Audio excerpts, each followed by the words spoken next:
पूर्व राष्ट्रपति प्रणब मुखर्जी का निधन हो गया है। आपको बता दें, पूर्व राष्ट्रपति प्रणब मुखर्जी का इलाज चल रहा था। अब निधन की खबर भी सामने आ गई। पूर्व राष्ट्रपति प्रणब मुखर्जी 84 साल की उम्र में उनका यह निधन हुआ है।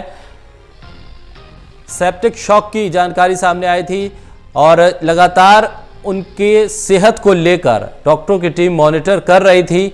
लगातार एक डॉक्टरों की टीम पूर्व राष्ट्रपति के स्वास्थ्य को लेकर पूरी तरह से मॉनिटरिंग कर रही थी, लेकिन अब जानकारी सामने आई है पूर्व राष्ट्रपति प्रणब मुखर्जी का निधन हो गया है। 84 साल की उम्र में पूर्व राष्ट्रपति प्रणब मुखर्जी का निधन हुआ। 84 साल की उम्र में पूर्व राष्ट्रपति का निधन हुआ। उनके बेटे ने यह जानकारी दी है। पूर्व राष्ट्रपति प्रणब मुखर्जी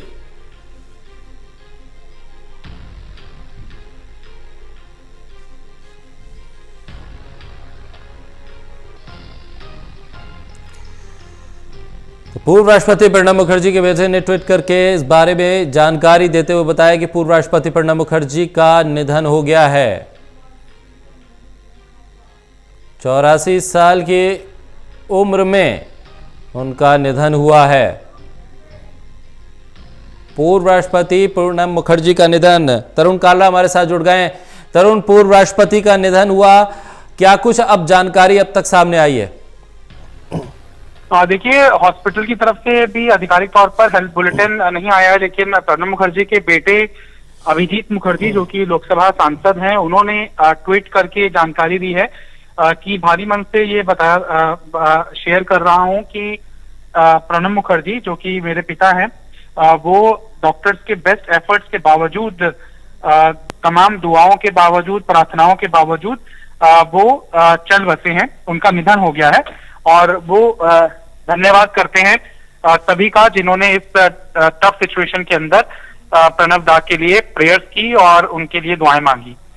यही जानकारी अभी तक आ रही है। 84 साल के प्रणब मुखर्जी थे। कोरोना संक्रमण से पहले वो पीड़ित पाए गए। उसके बाद अचानक बाथरूम में गिरने से उनकी ब्रेन सर्जरी करनी पड़ी और पिछले काफी समय से वो डीप कोमा में थे और लंग इन्फेक्शन उनको हो रखा था।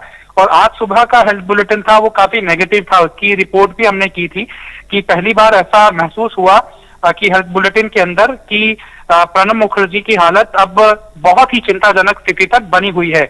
और अब आधिकारिक तौर पर ये सामने आया है अभिजीत मुखर्जी के ट्वीट करने के बाद कि पूर्व राष्ट्रपति अब हमारे बीच में नहीं रहे। बिल्कुल तरुण, और 84 साल की उम्र में ये निधन हुआ है। एक दुखद खबर। भारतीय राजनीति में एक अलग पहचान थी और लंबे समय तक राजनीति में रहने के बाद उनका सभी दलों में एक तरह से एक समान सम्मान था और सभी राजनीतिक दल उनको बड़े ही सम्मान की दृष्टि से देखते थे। बिल्कुल, एक तरह से उनको क्राइसिस मैनेजर भी कहना गलत नहीं होगा।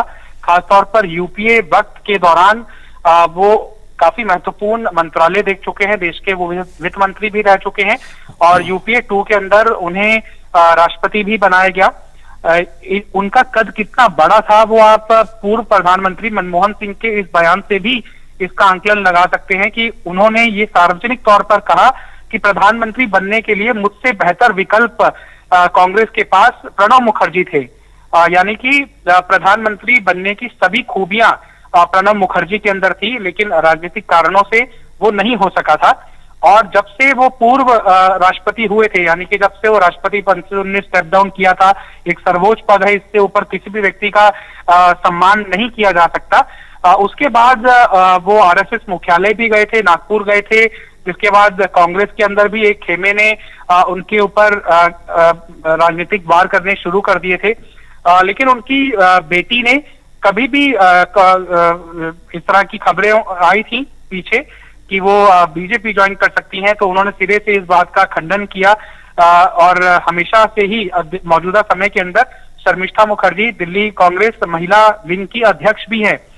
लिहाजा पूरी तरह से राजनीतिक परिवार इनका जो है कई पीढ़ियों तक वो कांग्रेस समर्थित ही रहा है। और पूर्व राष्ट्रपति डॉक्टर एपीजे अब्दुल कलाम के घर पे ही प्रणब दा बीमारी से पहले निवास कर रहे थे, 10 राजाजी मार्ग। कई ऐसे दिलचस्प किस्से भी होंगे जो राजनेताओं के मुंह से सुनने ज्यादा उचित होंगे, लेकिन एक बहुत सम्मानित व्यक्ति का, जिन्होंने अनेक पदों के ऊपर राजनीति को अलग राह दी है, बल्कि देश के विकास में, देश की खुशहाली में अहम योगदान दिया है, उनको अब उनके हमारे स्मरण में उनसे जुड़े कई बड़े काम जरूर आ रहे हैं, और कई राजनेता कुछ कथन भी जरूर बताएंगे, जिससे कि और ज्यादा उनके व्यक्तित्व के बारे में गहन तरीके से जानकारी मिलेगी। एक सबसे इम्पोर्टेंट बात यह है कि निर्विवादित व्यक्ति रहे हैं।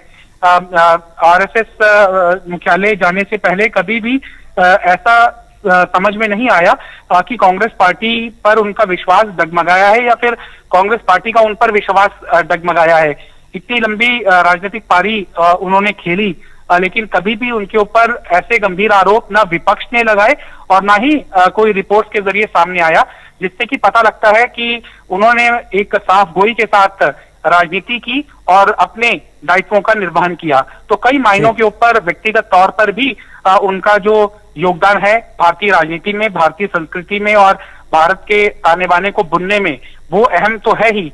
कई उनके महत्वपूर्ण फैसले भी होंगे जिसके ऊपर विशेषज्ञ ज्यादा गहन तरीके से बता पाएंगे, जिसने कि एक राजनीति को नई राह तो दी ही, विकास की भी शक्ल बदल कर रखती।